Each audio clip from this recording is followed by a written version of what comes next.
நண்பர்கள் அனைவருக்கும் வணக்கம். காப்போத்த உயர்தர பரீட்சையிலே பல்வேறுபட்ட மாணவர்களும் பல்வேறுபட்ட சித்திகளை பெற்றிருக்கிறார்கள்.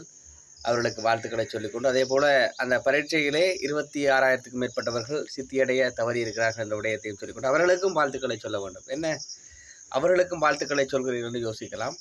இன்றைய நாளிலே அது பற்றித்தான் பேச இருக்கிறோம். இன்றைய நாளிலிருந்து வாழ்க்கை வாழ்வதற்கே எனும் தலைப்பிலே பல்வேறுபட்ட தன்னம்பிக்கை விடயங்களை பேசலாம்னு நினைக்கிறேன். அப்படியாப்பட்ட ஒரு தன்னம்பிக்கை வாழ்வியலில் தான் நானும் முன்னேறினேன் என்ற விடயமும் ஒரு அடிப்படையான விடயம். எனது வாழ்க்கையும் இந்த மாணவர்களைப் போல கொஞ்சம் வீழ்ச்சியான வாழ்க்கையாக இருந்தது. நான் ரகசியம் என்ற புத்தகத்தின் வாயிலாக எனது வாழ்க்கையை மீட்டிக் கொண்டேன். அதன்படியாக நாங்கள் இன்றைய நாளிலே ஜோசப் மர்பி அவர்களின் பிரார்த்தனை எனும் மகத்தான சக்தி என்ற புத்தகத்தின் வாயிலாக அதில் கூறப்பட்ட விடயங்கள் எவ்வாறு நடைமுறை சாத்தியமாக இருக்கின்றன என்ற விடயத்தின் வாயிலாக நாங்கள் பேச இருக்கிறோம். அந்த அடிப்படையிலே காப்போத்த உயர்தரத்திலே பல்வேறுபட்ட மாணவர்களும் சித்தியடைய தவறியிருக்கிறார்கள். சிலருக்கு தாங்கள் நினைத்த துறை கிடைக்காமல் இருக்கும். இப்படியாப்பட்ட மாணவர்களுக்கான ஒரு காணொலியாகத்தான் இந்த காணொலி அமையப் போகிறது. இது சித்தி அடைந்தவர்களுக்கும் பொருத்தமாக இருக்கும். என்னென்னா, இன்றைய நாளில் பார்க்குறோம் என்று சொன்னால், முக்கியமாக இந்த உயர்தரத்துக்கு பிறகு என்ற ஒரு வாழ்க்கை பெரும் ஒரு கேள்விக்குறியாகத்தான் இருக்குது. தமிழர் சமூகத்தை பொறுத்தவரைக்கும், அதாவது இந்த பாடசாலை வாழ்விலே சித்தி அடையாவிட்டால் வாழ்க்கை இல்லை என்று சொல்லிதான் பலருமே பொதுவான சமூகத்தின் மனப்போக்கு இருக்கிறது. அது தொடர்பிலே யாரும் எதிர்த்து கேள்வி கேட்டதாக இல்லை. சாதாரண நேரத்தில் சித்தி அடைந்தால் உடனே அடுத்தபடியாக உயர்தரத்துக்கு செல்வது, உயர்தரத்தில் சித்தி அடைந்தால் பல்கலைக்கழகத்துக்கு செல்வது, அது பல்கலைக்கழகத்துக்கு சென்று அரச பணியோடு பெற்றுக்கொள்வது நல்ல விடயம். நாங்களும் அந்த பாரம்பரியத்திலே பயணித்திருக்கிறோம். ஆனால் இருந்த பொழுதும் சித்தி அடையாதவர்களை என்ன செய்வது என்ற கேள்வி இருக்கிறது. இதுவும் ஒரு தமிழர் அபிவிருத்தி பற்றிய விடயம்தான்.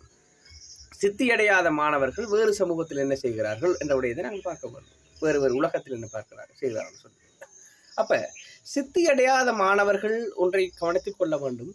அதிலே முக்கியமாக இந்த உயர்தரத்தை கற்கின்ற, உயர்தரத்தை நிறைவு செய்கின்ற மாணவர்கள் பலருக்கு தங்களுடைய இலட்சியம் பற்றி தெளிவான பார்வை இல்லை.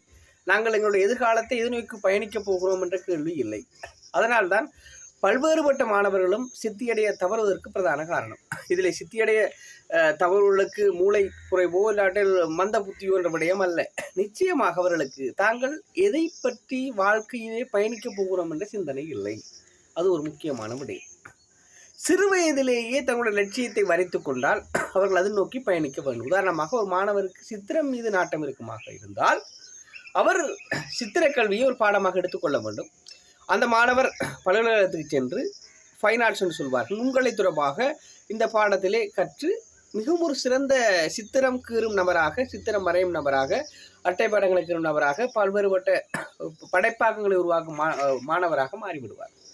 அப்போ இது பற்றிய தெளிவு இல்லாதபடியாக தான் பல மாணவர்களும் சித்தியடைய தவறுவதற்கு பிரதான காரணமாக இருக்கிறது. இந்த பாடத்தெரிவுகள் ஒரு முக்கியமான விடயம். பாடத்தெரிவுகளை யார் செய்வது என்று சொன்னால், அம்மா செய்வார், அப்பா செய்வார். அதான் முக்கியமான பிரச்சனை. இல்லாட்டால் பக்கத்து வீட்டுக்காரர்கள் செய்வார், இல்லாட்ட சகோதரர்கள் செய்வார்கள். மாணவர்கள் தங்களுடைய பாடத்தெரிவினை அவர்கள் எதிர்கொள்வதற்கு, அவர்கள் தெரிவு செய்வதற்கு இந்த அவருடைய குடும்பங்களும் சமூகங்களும் ஒத்தாசை புரிய வேண்டும்.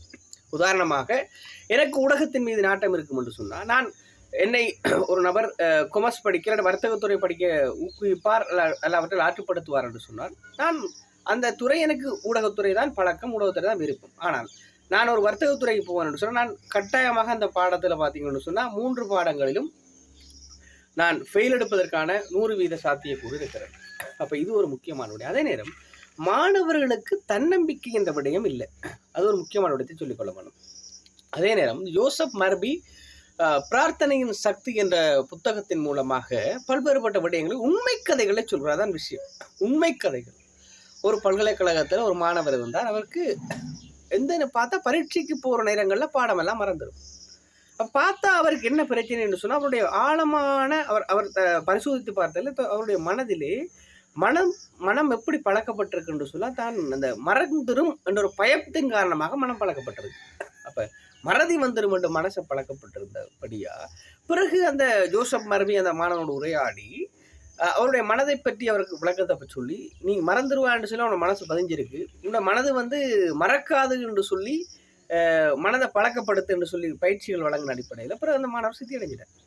பிறகு இன்னொரு விடயம் ஒன்று இருக்குது. ஒரு பெண்மணி இருந்தார். அவருக்கு இன்னொரு சகோதரம். அவருடைய அம்மா இறந்து போனார்.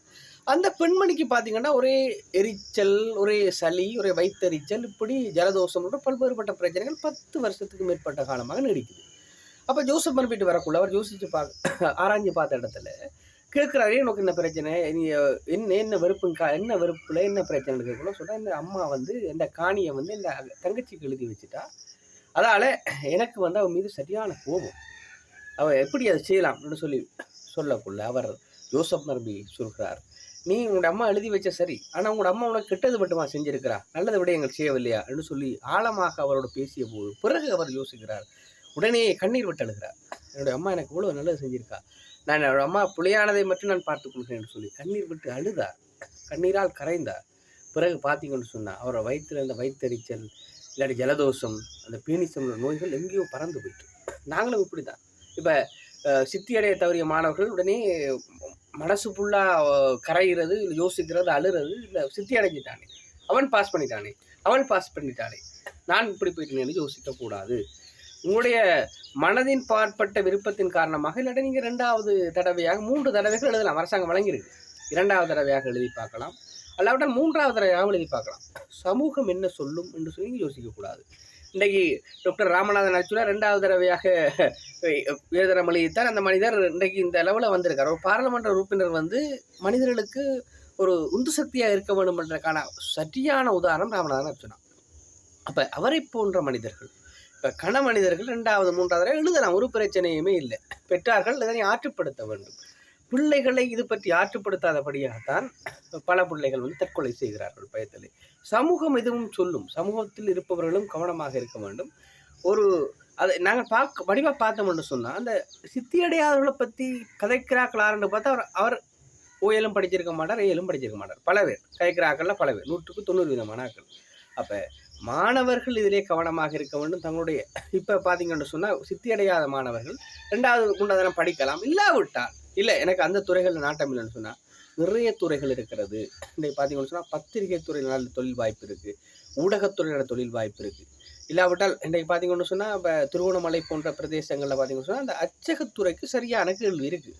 இப்போ புத்தகம் அச்சிடுவதெல்லாம் இங்கே இல்லை, இங்கே வந்து குறைவு. பெரும்பாலான புத்தகம் அச்சிடுறவர்கள் பார்த்தீங்கன்னு சொன்னால் யாழ்ப்பாணத்துக்கு போய் அச்சிடுறாங்க, வவுனியாவுக்கு போய் அச்சிடுறாங்க, கொழும்புக்கு போய் அச்சிடுறாங்க. திருவண்ணாமலையில் புத்தகம் அச்சிடுவதற்கு பெரிய ஒரு இடவெளி இருக்குது. அதே போல் அந்த பேனர்ஸ் டிசைன் பண்ணுறது, பேனர் டிசைன் பண்ணுறதுக்கு ஆட்கள் குறைவு இல்லை. ஒரு பேனர் டிசைன் பண்ணுறதாக இருக்கலாம், இல்லாட்டால் அந்த இதோடு சம்பந்தப்பட்ட துறைகளுக்கான தொழில் வாய்ப்புகள் அதிகமாக இருக்கிறது. அதே போல் இலங்கை முழுவதும் பார்த்தோம்னு சொன்னால் ஏராளமாக சுற்றுலாத்துறையில் நிறைய தொழில் வாய்ப்பு இருக்குது. இப்போ இன்னொரு விடயத்தை நாங்கள் பார்ப்போம். ஒரு மாணவர் வந்து ஓஎல்ல சித்தி அடையலை, அவர் ஃபெயில் ஆகிட்டார்.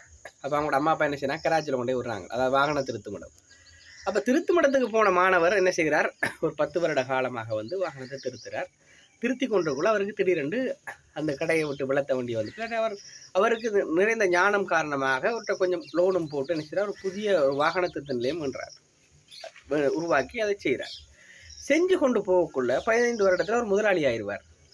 அவருடைய கடைக்கு அவரோடு படித்து, அவரோடு உயிரியல் துறையில் படித்து அவர் சித்தியடைஞ்சு தவறினார். ஆனால் அவருடைய படித்து உயிரியல் துறைக்கு மாவட்ட மட்டத்தில் 1ஆம் இடம் பெற்ற மாணவன் ஒரு வைத்தியராக அவருடைய வாகன திருத்தருக்கு வருவார். அப்போ குறைவு. அப்போ அந்த இடத்துல பார்த்தோம்னு சொன்னால் 2 பேருமே சமன். ஒருவர் வைத்தியராக இருக்கிறார், ஒருவர் தொழிலதிபராக இருக்கிறார். அப்போ உலகம் அல்லது இயற்கை எப்படி என்று சொன்னால், இயற்கை வந்து எல்லாருக்கும் எல்லாத்தையும் கொடுக்காது.